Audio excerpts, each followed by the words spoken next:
명절 오늘 예배 오신 여러분 환영하고 축복합니다. 단일화도 오셨고 또 단일화도 가시고 어디에 여러분이 있든지 간에 오늘 예배하는 자리에 잘 오셨고 우리 교인들 어디에 있든지 간에 주님이 지켜주시고 보호해주시고 인도해주시는 그런 한 해가 되기를 간절히 바랍니다. 우리 예수님께서 우리와 동행해 주시고 우리 함께 해주시니 여러분의 가는 길이 혹 잘못될지라도 사망의 음침한 골짜기로 내가 다닐지라도 그곳까지 찾아오셔서 그곳이 푸른 초장 맑은 시내가 되게 하실 수 있는 그 예수님을 꼭 만나고 그 예수님을 의지하고 신뢰하는 여러분들 모두가 다 되시기를 주님의 이름으로 축원합니다. 옆에 분하고 인사 한번 하시죠. 예수님을 전합시다. 우리 가족들 다 만날 텐데 예수님으로 충만합시다.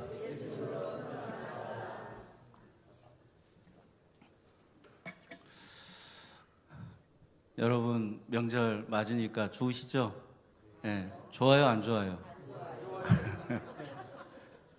그래서 그렇게 얼굴들이 약간 거시기 하시구나. 그냥 연휴가 너무 좀 길기도 하고 그러시죠. 그래서 잘 프로그램도 짜시고 얘기할 거리도 잘 준비해 놓으셨다가 얘기도 하시고 갑자기 그냥 마음에 뭔가 이렇게 상처가 다시 막 터져 나오고 안 좋은 생각들, 안 좋은 기억들이 우리 가정을 지배하지 않도록 예수님의 마음과 예수님이 주시는 그런 은혜로 또 예수님이 주시는 지혜로 여러분들 가족 모두 다 충만하여서 하나가 되고 평안이 넘치고 기쁨이 넘치는 설 명절 여러분 모두 되시기를 주님의 이름으로 축원합니다. 시험 드는 건 한순간이에요. 옆에 분아 저 따라하세요. 시험 들지 맙시다. 예수가 없으면 아무것도 아닌 일도 시험에 들고 예수가 있으면 죽을 일만 아니면 시험 들지 않는다. 다 우리가 죽을 일 아니잖아요. 그러니까 좋게 그러려니 하고 은혜로 잘 넘기시고 그래서 명절에 시험 드는 일 없고 다음 주일날 여러분 얼굴을 뵐 때 기쁨이 넘치고 은혜가 넘치는 여러분 모두가 되기를 간절히 바랍니다. 사람은 자기가 의지하는 대상이 있어요. 그래서 어떤 사람은 사람을 의지하고 가족을 의지하고 이웃을 의지하고 친구를 의지하기도 하고 어떤 사람은 여러분은 뭘 의지하세요? 뭐니 해도 그렇게 예수라고 하면 너무 믿음이 좋게 보이시잖아요. 물론 예수님 의지해야죠. 결론은 글로 갈 건데 우리가 의지하는 것은 또 뭐니 해도 뭘 의지하고 살아요? 돈도 의지하고 물질도 의지하고 어떤 사람은 권력, 자기 힘을 의지하고 어떤 사람은 자기 능력 의지하죠. 어떤 사람은 자기의 지식을 의지하고 어떤 사람은 자기가 건강하다 그래갖고 건강한 것을 의지하며 살기도 해요. 그런데 문제는 이렇게 자기가 의지하는 것들이 시간이 지나면서 내가 능력을 의지하고 사는데 그 능력 밖의 일을 겪어요. 그러면 더 이상 능력을 의지할 수 있어요, 없어요? 없죠. 내가 가지고 있는 돈을 의지했더니 그 돈보다 더 큰 어떤 일들을 만나요. 그러면 그 돈이 더 이상 내 신뢰가 될 수 없고 내 의지의 대상이 될 수가 없어요. 다 마찬가지입니다. 건강한 사람 건강 잃으면 건강을 더 이상 의지할 수 없지요. 그러니까 우리가 인생을 살면서 어떤 어려운 일을 겪고 힘든 일을 겪고 고통 가운데 있을 때는 내가 그동안 의지했던 것들이 더 이상 의지할 수 없는 것들로 바뀌더라는 거죠. 여러분 그거는 한계가 있는 거고 영원하지 않은 거예요. 그럼 우리는 누구를 의지해야 되느냐? 누구요? 그렇지요. 영원한 기쁨, 영원한 만족을 주시는 예수님을 의지해야 된다. 그 예수님을 의지하는 여러분들 오늘 설교 말씀 들으면서 우리가 인생을 살면서 꼭 예수님 의지하고 신뢰하며 살아가기로 결단하는 여러분들에게 그런 은혜가 주어지기를 간절히 바랍니다. 큰아들은 뭘 의지했을까요? 오늘 본문에 나오는 큰아들은 그렇게 얘기했잖아요. 맏아들은 밭에 있다가 그러니까 이 밭에 있었다는 말이 계속해서 매일매일 밭에서 일을 했다는 거예요. 밭에 나가서 일을 하는 것이 큰아들에게는 의지하는 대상이었어요. 밭이 의지하는 게 뭐였죠? 유산 받아갖고 먼 나라로 갔으니까 돈이 의지하는 대상이었을 것이고 먼 나라 세상이 또 세상에서 느끼는 즐거움이 둘째 아들에게는 의지하는 대상이었을 거예요. 여러분 이 큰아들과 둘째 아들의 얘기는 유대인들이 다 잘 알고 있어요. 우리나라 콩쥐파치처럼 이 유대인들이 너무나도 잘 아는 얘기가 이 큰아들과 둘째 아들의 이야기예요. 원래 유대인들에게 있었던 이야기는 이런 거였어요. 큰아들은 의인이다. 아버지의 명을 어김이 없이 율법도 준수하고 계명도 잘 지켜서 사회적으로도 명망이 있고 사회적으로도 종교적으로도 헌신도 많이 하고, 그래서 이 큰아들의 인생의 길을 쭉 돌아보면 의인의 인생이라고. 그래서 이 의인의 인생인 큰아들은 당연히 잔치에 가장 중요한 자리에 앉는 잔치의 주인공이 되고, 그리고 이 둘째 아들은 율법도 준수 못하고 계명도 못 지켜 아버지의 명령은 늘 밥 먹듯이 여겨. 그러니까 유산 달라고 했겠죠. 유산 주세요. 그래가지고 세상이 좋다고 세상의 즐거움에 빠져가지고 먼 나라로 떠난 이 둘째 아들은 그야말로 살아온 인생의 길을 돌아보면 죄인이라고요. 이 죄인이 참여할 수 있는 잔치는 있어요, 없어요? 없어요. 결론은 이렇게 끝나는 거예요. 유대인들이 다 아는 콩쥐파치처럼 그들에게 전래되어서 내려오는 동화 같은 유대인들의 이야기는, 큰아들은 살아오기를 의인으로 살아서 잔치에 참여했고 둘째 아들은 살아오기를 죄인으로 살아서 잔치에 참여할 수 없고 그렇게 쫓겨나서 영원히 죽어야, 이 세상에서도 비참하게 죽어야 되고 영원히 죽음에 이르게 되는, 지옥 가야 되는 인생으로 유대인들은 무수하게 많이 이 얘기를 들으면서 자랐다. 너무나도 익숙한 얘기예요. 그런데 예수님께서 갑자기 이 비유를 들면서 얘기의 결론을 바꿔버린 거예요. 이야기의 결론을 완전히 충격적으로 바꿔버렸어요. 잔치에 참여해야 될 사람이 큰아들이어야 되는데 누가 돼버렸어요? 둘째 아들이 돼버렸네요. 그러니까 이야기가 완전히 결론이 달라져 버리니까 유대인들은 그 이야기를 듣고 분노하고 화가 치밀어 오르고 충격받는 거예요. 그럼 예수님께서 왜 이런 이야기를 하시는 것이고 왜 예수님은 이런 이야기의 결론을 바꾸시는 것일까? 예수님은 왜 이런 비유를 통하여 우리에게 가르쳐 주고자 하는 하늘의 진리가 보고 하나님의 뜻이 뭔가에 대하여, 여러분 오늘 말씀 잘 들으시고 가정에도 적용하시고 우리 교회에서 신앙생활 할 때도 적용하시고, 그래서 우리가 다 잔치에 참여하는 부흥의 주인공들이 되기를 주님의 이름으로 축원합니다. 큰아들은요, 지금까지 둘째 아들하고는 완전히 다른 삶을 살았어요. 인생 자체가 달라요. 둘째 아들은 유산 받아가지고 먼 나라로 가서 창기와 먹고 마시고 허랑방탕하게 그렇게 탕자로 살았잖아요. 완전 죄인의 삶이에요. 더럽고 추악한 죄성으로 가득한 죄인의 삶의 대표가 둘째 아들이에요. 그런데 큰아들은 지금까지 아버지 집을 떠난 적도 없어요. 아버지 명령도 어겨본 적이 없어요. 아버지의 명령대로 늘 밭에 나가서 일을 하는 게 큰아들이에요. 집안의 대소사 다 챙겼고요. 집안 일이라고 하면 가장 성실하고 가장 착하게 가장 열심히 충성 봉사한 아들이 누구냐? 바로 큰아들이라고요. 큰아들은 그야말로 그 집에서 없어서는 안 되는 가장 중요한 맏아들의 자리를 확고하게 잘 지켜왔고요. 확고하게 그 일을, 성실하게 그 일을, 정직하게 그 일을 흐트러짐 없이 한눈 팔지 않고 딴짓하지 않고 그 일을 아주 잘해온 아들이 큰아들이었어요. 그런데 그 큰아들이 밭에 있다가 돌아오니까 무슨 일이 벌어졌냐면 둘째 아들이 돌아왔어요. 네? 둘째 아들이 돌아와가지고 아버지가 살찐 송아지 잡고 잔치를 베푸네. 아니 이럴 수가 있어요? 저 유산 받아다가 창기랑 먹고 마시고 그리고 세상에서 나쁜 짓, 안 좋은 짓 다 하다가 돈 다 까먹고 돼지 우리까지 들어가가지고 거기서 죽었어야지. 돌아오기는 여기가 어디라고 돌아와 이놈아. 이럴 때는 이놈 저놈이에요. 뭐 동생이라고 하겠어요? 성경에서 둘째 아들이라고 하고 동생이라고 하지만 큰아들은 이놈 저놈 하지 않겠어요? 도대체 여기가 어디라고 무슨 낯짝으로 돌아왔느냐 그러면서 그 둘째 아들에 대한 분노가 막 솟구쳐 오르고, 아버지가 잔치를 베풀었는데 그 둘째 아들을 위해서 살찐 송아지를 잡았다고 하니까 너무너무나 화가 나는 거예요. 너무너무나 동생이 믿고 아버지에 대해서 분노가 표출되기 시작하는 거예요. 우리가 읽은 말씀입니다. 그러고 보니까 잔치가 이렇게 둘째 아들을 위해서 살찐 송아지 잡고 잔치가 이렇게 베풀어졌을 때 제일 싫어하는 건 큰아들도 있지만 또 누가 싫어할까요? 누가 싫을까요? 이 잔치 열리는 것에 대해서 누가 제일 싫을까? 살찐 송아지. 자기가 잡혀서 죽어야 되니까 살진 송아지도 싫겠죠. 큰아들도 너무너무나 이 잔치가 싫었어. 이런 얘기하면 좀 웃으시오. 네, 얼굴들이 너무 굳어 계셔서 옆에 분하고 인사 한번 끊어가겠습니다. 안 웃으시니까. 명절에 무슨 일 있어요? 자, 옆에 분하고 웃으면 복이 옵니다.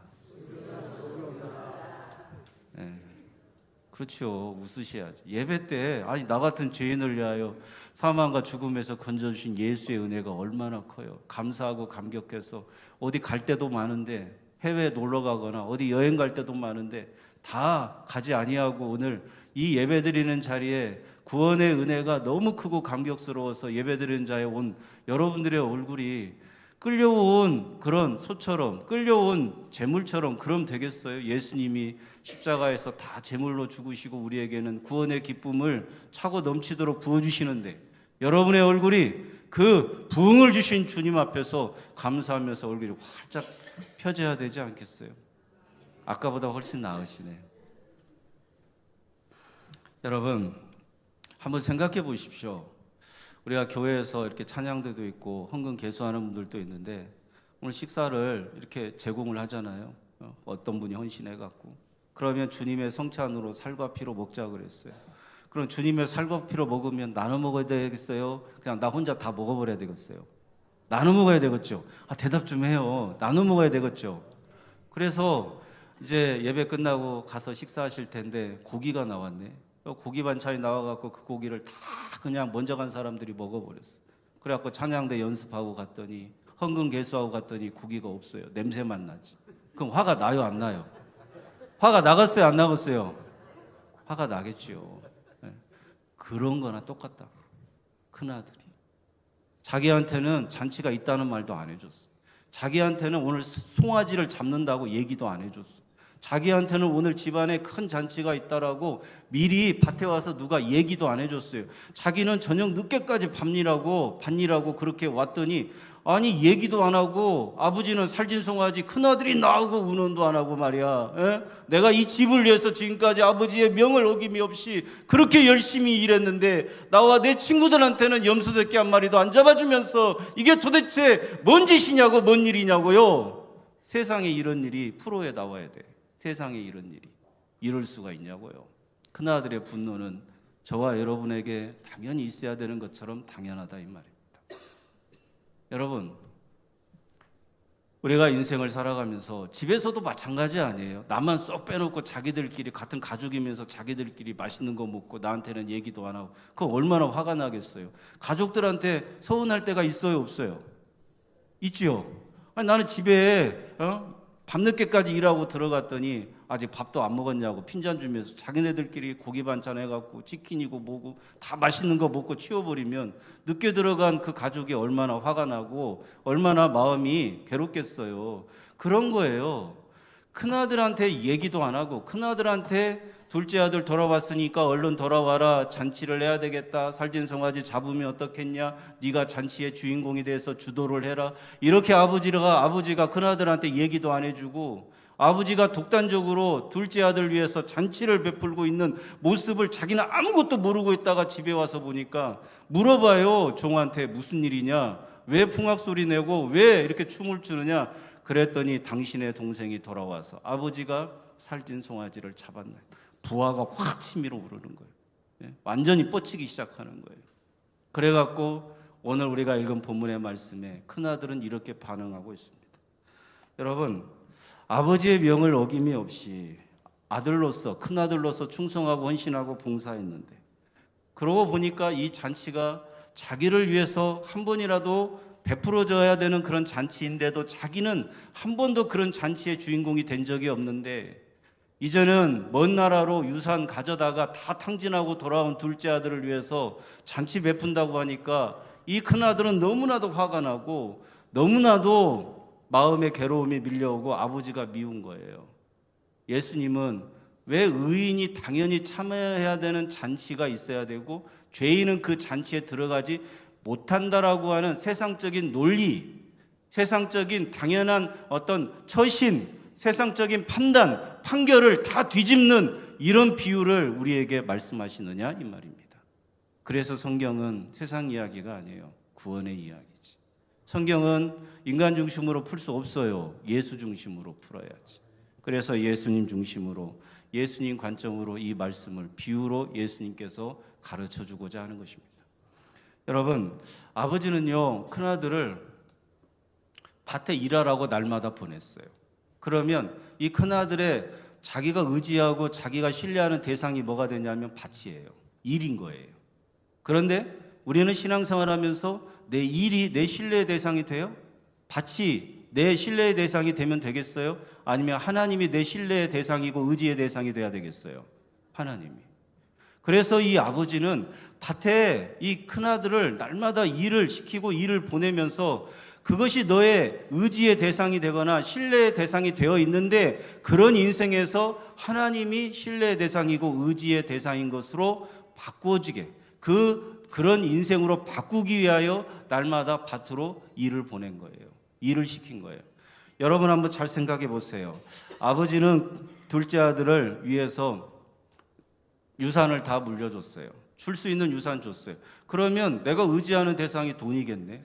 그럼 돈을 의지하고 살면 그 둘째 아들은 잔치에 참여할 수 없어요. 세상 잔치에는 참여할지 몰라도 구원에 들어갈 수가 없어요. 큰아들이요, 의지하는 대상이 아버지의 명대로 밭에 나가서 일하는 것이고 일을 하는 것이 내 의지의 대상이 되면 그 큰아들은 세상에 인정받고 세상에서 칭찬받을지는 몰라도 아버지가 베푸는 잔치에는 들어갈 수가 없어요.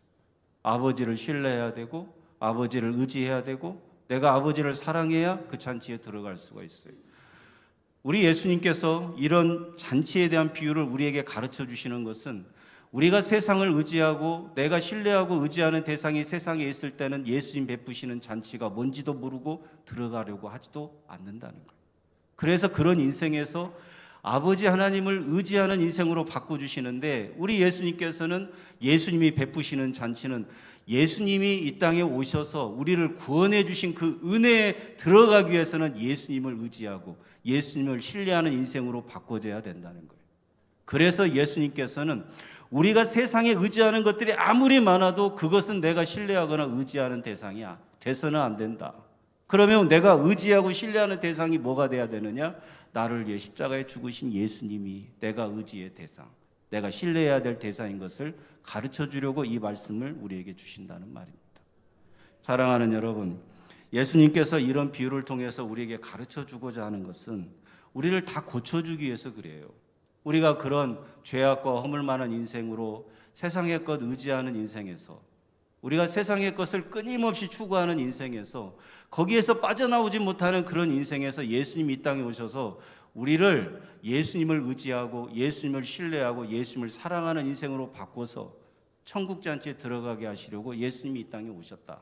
그 예수님의 사역에 대하여 가르쳐주고 구원이 무엇인가를 가르쳐주려고 이 큰아들과 둘째 아들에 대한 이야기를 예수님께서 우리에게 가르쳐준다는 말입니다. 사랑하는 여러분, 아버지는 더러워진 영혼을 가지고 살아가는 둘째 아들도 많이 사랑해요. 그런데 놓치지 말아야 될 것은 자기가 아버지의 명을 어김이 없이 날마다 밭에 나가서 일을 하면서 내가 의롭다라고 주장하고 의롭다라고 생각하면서 살아가는 큰아들도 아버지께서 잔치에 초대할 때 참여해야 되는 죄인인 것을 큰아들에게 알려주려고 예수님은 이 큰아들에 대한 이야기를 우리에게 가르쳐 준다는 말이에요. 큰아들도 죄인이고요, 둘째 아들도 죄인이에요. 누가 죄인입니까? 큰아들도 죄인, 둘째 아들도 죄인. 큰아들이 죄인의 인생에서 의인의 인생이 되도록 하기 위하여 아버지는 날마다 밭으로 보냈어요. 그 밭이 너의 의지의 대상이 아니라는 것을 가르쳐 주려고. 이 둘째 아들에게는 유산을 주어서 먼 나라로 보냈어요. 네가 그토록 의지하는 돈이, 물질이 의지하는 대상이 아니라 아버지 집에 돌아와야 되는, 아버지를 의지하고 신뢰해야 되는 인생으로 바꿔주시려고. 사랑하는 여러분, 우리의 인생은 이렇게 달라져야 돼요. 우리는 명절에 가족을 의지하고, 우리는 명절에 세상을 의지하고, 성공을 의지하고, 우리는 명절에 내가 의지하는 모든 것들이 다 예수 아닌 다른 것이면 우리는 그 잔치에 참여할 수가 없어요. 그런데 예수님께서는 그런 우리들을 포기하지 아니하고 예수님이 베푸시는 잔치에 그 죄인들 한 사람 한 사람을 불러서 다 참여시키려고 예수님께서 오셨다는 것을 우리에게 알려주고 가르쳐주고 하신다. 여러분이 그 잔치의 주인공들이 다 되시기를 주님의 이름으로 축원합니다. 예수님께서 베푸시는 잔치는 자신의 죽음으로 다 이루어진 거예요. 자신의 사역으로 다 그 잔치가 이루어지는 거예요. 인간이 그 잔치에 숟가락 하나도 놓을 수 없어요. 그 잔치상 인간이 차릴 수 없어요. 그 잔치에 퉁아, 그 잔치에 먹는 음식 다 누가 준비시켜 주시느냐? 예수님이 준비시켜 주셔요. 여러분, 둘째 아들에게 아버지가 돌아왔을 때, 둘째 아들이 돌아왔을 때 어떻게 해주었죠? 저 마을 입구에 둘째 아들이 보이니까 달려가서 껴안고 입을 맞췄어요. 그리고 어떻게 했죠? 가락지를 끼우고. 자, 가락지를 끼워줬어요. 그렇게 허랑방탕하게 창기랑 놀고 마시고 아버지 유산 가져다가 다 허랑방탕하게 써버린 그 둘째 아들이 돌아왔을 때 뺨을 때리지 않았어요. 몽둥이 찜질하지 않았어요. 나가라고 욕하면서 죽으라고 욕하라고 하지 않았어요. 아버지 하나님께서는 그 둘째 아들을 안아줬어요. 그리고 가락지를 끼워줘요. 예수님께서 우리를 위하여 십자가에 죽으실 때 손못 자국, 양쪽에 못자국이 뻥 뚫려가지고 양손에 구멍이 뚫리는데 그것이 바로 죄인을 초대하시는 예수님의 사랑의 반지였어요. 혼인잔치의 반지였다고요. 그 가락지를 끼워주는 거예요. 여러분, 신발을 신었어요. 신발을 신겨줬어요. 우리가 가진 더러운 발로는 천국 갈 사람 없어요. 예수님이 신겨주시는 예수님의 그 의로운 신발을 신어야 천국 갈 수 있고요. 좋은 옷을 입혀줬어요. 여러분, 좋은 옷은요, 예수님이 어떻게 입혀주시느냐? 그분의 피로 우리의 죄악을 다 씻어서 입혀주시는 거예요. 그래서 세마포 옷이라고 말하고 의인의 옷이라고 말하는 흰 옷을 말하는 거예요. 그 옷을 아무런 조건도 없이 아무런 자격도 따지지 아니하고 오히려 둘째 아들이 세상에 나가서 아버지의 명대로 살지도 못하고 죄인의 인생으로 살아온 그 둘째 아들에게 아무런 조건도 따지지 아니하고 신발도 신겨줘. 그래서 천국으로 데리고 가고 가락지도 끼워줘. 예수님의 양쪽 손가락이 뻥 뚫려가지고 그분의 피 묻은 그 십자가의 보혈의 공로로 우리에게는 신부로 삼아주시면서 다 그것을 혼인 반지로 우리에게 끼워주시면서 우리를 안아주시면서 천국으로 데리고 가시는 잔치를 베푸신다. 살진송하지요. 여러분, 예수님께서 베푸시는 잔치는 자신의 살을 찢었고 피를 흘리시는 잔치, 자신이 죽음으로 이루시는 잔치라고.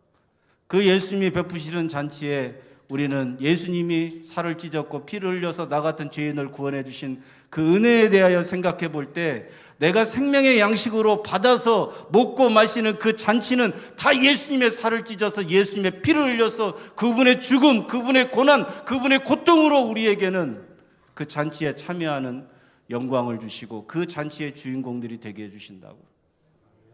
사랑하는 여러분, 예수님께서 왜 이 잔치의 비유를 얘기하는지 아시겠어요? 큰아들도 이 잔치의 주인공이 되기를 원하셨던 거예요. 둘째 아들도 잔치의 주인공이 되기를 원하셨어요. 그런데 둘째 아들은 세상에 나가서 허랑방탕하게 살다가 드디어 돼지 우리에 갇히는 신세가 됐을 때 아버지 집에는 품꾼이 많은데 나를 품꾼의 하나로라도 써주시지 않을까라고 생각하고 회개하고 돌이킬 때 아버지 집이 보였어요. 내가 죄인으로 돌아왔는데 아버지는 죄인인 것을 신경 쓰지 아니하고 예수님이 베푸시는 잔치에 참여시켜줬어요. 그분의 살과 피를 생명의 양식으로 먹을 수 있게 해줬어요. 그분이 입혀주시는 흰 옷을 입혀줬고 의롭다는 옷을 입혀줬어요. 그분의 신발을 신겨서 천국 갈 수 없는 더러운 발을 감춰주셨다고. 그 잔치에 도저히 참여할 수 없고 참여해서는 안 되는 그 죄인이 잔치의 주인공이 되는 순간은 예수님이 극적으로 다 십자가의 죽음으로 이루어 주신 거예요. 예수님은 그런 잔치를 베풀려고 이 땅에 오셨습니다. 큰아들도 그 잔치에 참여해서 이 예수님의 살과 피를 생명의 양식으로 먹고 자신이 밭에 나가서 일을 하면서 이것은 내 밭이다고, 이것은 내가 해야 될 일이라고, 아버지의 명을 나는 어김이 없이 성실하고 착하게 지금까지 그렇게 의롭게 살아왔다라고 하는 자기 의를 버리고 그 인간의 의로는 잔치에 참여할 수 없기 때문에 그 인간의 의를 내려놓고 예수님이 베푸시는 잔치에 죄인으로 참여해서 의롭다함을 얻게 하시려고 구원을 주시려고 하시는데 큰아들은 자기의 의가 너무 강해서 자기가 의지하고 신뢰하는 대상이 예수가 아니라 예수님을 사랑하는 것이 아니라 자기의 일이기 때문에 자기의 의로움이 자기가 의지하는 대상이고 자기가 살아온 인생의 경험이 자기가 신뢰하는 대상이기 때문에 그 잔치에 참여하는 것을 거부해요. 그러면서 분노하면서 화를 내면서 이렇게 말해요. 나는 아버지의 명을 어김이 없는데 나한테는 염소 새끼 한 마리 안 잡아두더니 왜 저놈한테는, 저런 탕자한테는, 죽어야 될 저놈한테는 살진 송아지를 잡고 잔치를 베푸느냐. 분노하고 비난합니다. 여러분, 이 분노하고 비난하는 큰아들의 정체는 그 당시에 바리새인들이었어요. 바리새인들. 자신들이 의롭게 살았는데 예수님이 죄인을 부르러 왔다 그러니까 못마땅한 거예요. 너무나 싫은 거예요. 그래서 예수님이 베푸시는 잔치에 거절한 사람들이 누구냐? 바리새인과 종교 지도자들이었어요. 여러분, 우리는 인생을 어떻게 살든지 간에 주님 앞에서는 다 죄인이에요. 누가 죄인입니까? 내가 죄인입니다. 누가 죽어야 될 죄인입니까? 내가 죽어야 될 죄인입니다. 누가 예수님을 십자가에 못 박았습니까? 내가 예수님을 십자가에 못 박았습니다. 내가 예수님을 십자가에 못 박았습니다. 더럽고 취약한 나의 죄악이 예수를 죽게 만들었습니다. 그런데도 그런 나를 위하여 예수님은 혼인반지로 무엇을 끼워주시느냐? 그분의 그분의 양손에 뻥 뚫린 그분의 십자가의 보혈이 흐른 그 놀라운 은혜의 반지를 저한테 끼워주시면서 네가 이 잔치의 주인공이라고 하신다. 그 은혜를 어떻게 갖겠습니까? 여러분, 큰아들도 잔치의 주인공이 되기를 원하셨던 거예요. 아무리 일을 해도요, 큰아들에게 그 밭은 영원한 만족을 줄 수 없어요. 아무리 일을 해도 그 밭은 언젠가는 내가 그만둬야 되고 일을 내려놔야 될 때가 있어요. 그거 의지하고 살면 되겠어요? 내 건강 언젠가는 안 좋을 때가 있다고요. 그거 의지하면 되겠어요? 내 자식이요, 다 각자 자기 인생 살게 되어 있어요. 자식이 여러분의 의지의 대상이에요. 여러분에게 사랑의 대상이고 예수를 전해야 될 대상이지, 자식 의지하고 자식 신뢰하는 인생에서 벗어나시기 바랍니다. 예수를 의지하고 예수를 신뢰하는 쪽으로 바꿔지기를 바랍니다. 여러분, 내가 지금까지 열심히 일을 해서 일을 의지하고 일 안 하면 내가 살 수 없다는 마음으로 최선을 다해서 충성되게 일을 해오신 분들, 그 일이 여러분들의 의지의 대상이 아니에요. 예수의 일이, 나를 십자가에서 죽음으로 죄악에서 건져주신 예수의 그 일이 내 의지의 대상이고 신뢰의 대상이 되어야 오늘 그 잔치에 참여하는 것입니다. 여러분의 잔치, 예수님이 베푸시는 잔치여야 되고, 여러분의 인생의 꿈, 예수님이 베푸시는 잔치에 참여하는 것이 돼야지. 언제까지 자식 의지하고, 언제까지 세상의 성공이 의지의 대상이고, 언제까지 여러분의 인생이 의지하고 신뢰하는 대상이 되어서 여러분의 인생이 큰아들이 되고 여러분의 인생이 큰아들의 길로만 가면 되겠느냐, 이 말입니다. 둘째 아들의 인생이라도 돌아와서 아버지의 은혜에 감사하고, 받을 자격 없는데, 누릴 자격 없는데 품꾼의 하나로라도 감사한데 그런 나라도 주님이 받아주셔서 잔치에 참여하게 해주신다면 그건 전적인 주님의 공로 아닐까? 주님의 은혜 아니겠어요? 그 은혜가 너무 감사하고 감격스러워서 여러분들이 예수를 전해야 되고, 오늘 예배에 참여하고 감사하고 감격해서 여러분의 가정과 자녀들을 위해 기도할 때 그 예수님을 전하게 해달라, 그 예수님을 알게 해달라, 그 예수님을 주목하게 해달라고, 그 예수님으로 충만하게 해달라고 가족을 위해서 수요일 날이죠, 설이. 설 명절에 유임을 만들어놨어요. 그 제가 만들었어요, 전사님하고 둘이. 그 어디 가서 막 그냥 따온 거 아니에요. 설교는 제가 다 썼어요. 정성스럽게 썼어요. 그럼 여러분이 수요일 날 설 예배, 수요 예배도 없는데 드려야 되겠어요? 안 드려야 되겠어요? 이렇게 하면 설교가 안 끝나, 이제. 다 드린다고 해야 설교가 끝나지. 여러분, 별집 가져가서 가족 수대로 예배 드려야 되겠어요? 안 드려야 되겠어요? 드릴 분들만 아멘 하겠습니다. 자식들이 말 안 들으면 영감님하고 두 분, 그냥 우리 부부끼리라도 예배 드리시고 주님 앞에 마음을 드리세요. 주님은 여러분의 가족과 자녀들을 사랑하십니다. 그 가족과 자녀들한테 내가 전해야 될 분들은, 전해야 될 그 구원자는 잔치를 아무 조건 없이 아무리 더럽고 취약한 죄인이라도 받아주시고 잔치를 베푸시는 예수님이라. 그 예수님이 내 영원한 만족이고, 그 예수의 일을 하는 것이 내 영원한 기쁨이고, 내 영원한 행복은 예수님이지 세상 어떤 것도 아니라 이 말이에요. 여러분, 결론적으로 교회에 큰아들이 많으면 시끄러워요. 비난하고 정죄가 많고 큰아들이 많아요. 왜요?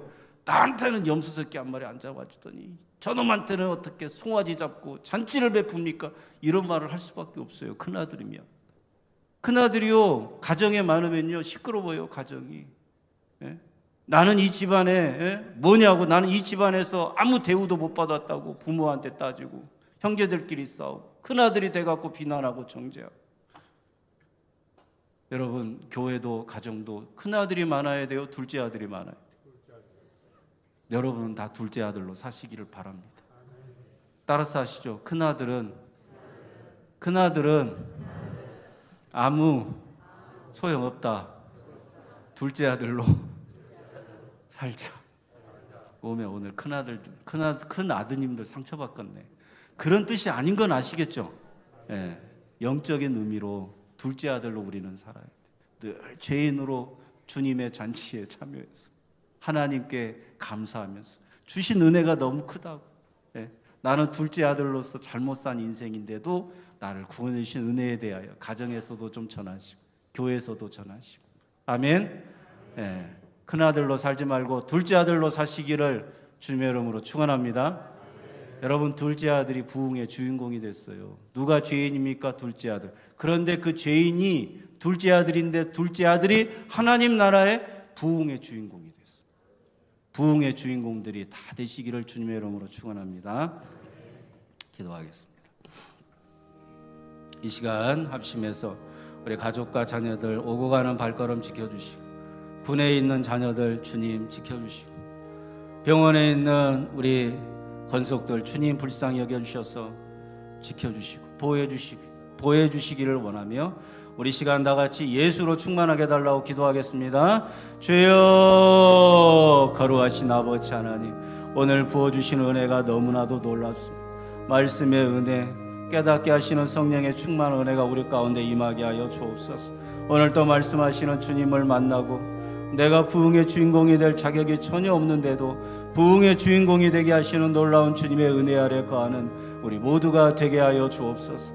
나는 죄인으로 교회에 왔지만 나를 대속하여 죽으신 예수님이 내 인생의 제물이 되어주셔서 십자가의 대속의 제물, 죽음으로 이루신 그 구원의 놀라운 잔치에 참여하게 해주신 은혜를 생각하며 예배드리고 가족들과 함께 주님 앞에 영광 올려드리는 성도들이 되게 하여 주옵소서. 아버지 하나님, 우리 가족들, 자녀들 어디를 가거나 예수로 충만케 하시고 예수님이 지켜주시고 보호해 주시는 가족과 자녀들 다 되게 하여 주옵소서. 이번 한 주간에도 예수님이 함께 하시고 동행해 주심으로 어떤 환난과 시험 가운데서도 주님이 지켜주시고 보호해 주실 줄로 믿습니다.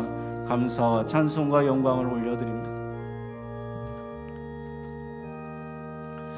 이 모든 말씀 예수님의 이름으로 간절히 축복하며 기도드리옵나이다. 아멘. 우리의 은혜를 부어주시고 우리 죄인에게 잔치에, 천국 잔치에 참여하게 하신 주님의 은혜에 감사하며 영광의 박수 올려드리겠습니다.